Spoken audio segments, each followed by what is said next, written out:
Du 10 au 14 juillet prochain, Val-d'Or vibrera au rythme du cyclisme international junior féminin. On est extrêmement fiers. Vous ne savez pas à quel point qu'on a travaillé fort pour déjà commencer un comité stratégique dans lequel Caroline Canuel siège aussi, Olivia Barry. On a rencontré beaucoup de gens pour s'assurer qu'on rejoignait vraiment la communauté de coureuses féminines. On s'est assuré qu'on respectait les normes aussi de l'UCI, de Cycling Canada et la fédération aussi qui est avec nous autres.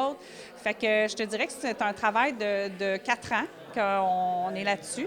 Et on est très fiers de ce qui se passe ce matin, là. Je vous dirais qu'on n'a pas dormi beaucoup cette nuit, là.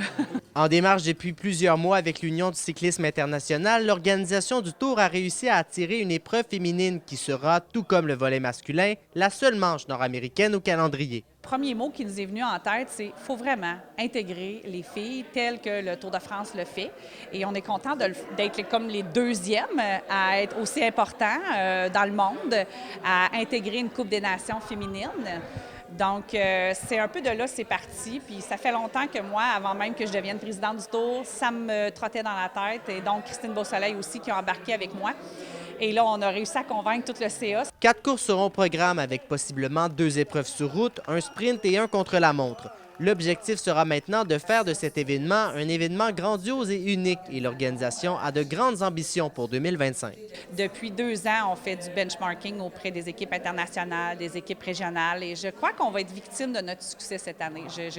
On a été protecteur du nombre d'équipes qui va être là en planification, mais je crois sincèrement qu'on va être victime de notre succès cette année. Je suis convaincue que de plus en plus de jeunes filles, puis comme M. Barbeau vous l'a dit à la conférence, à 14-15 ans, statistiquement parlant, c'est bien nommé qu'on a beaucoup de jeunes filles qui quittent le cyclisme parce que bon, ils n'ont pas d'avenue, ils n'ont pas le budget, ils doivent s'en aller en Europe, ils n'ont pas grand-chose en Amérique, en fait, pour elles.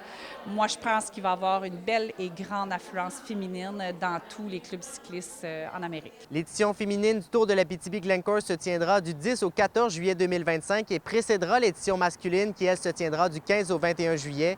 Et tout comme cette année, c'est Val-d'Or qui sera la ville hôte pour cette 55e édition. Alexis Dumont, RNC Nouvelles, Val-d'Or.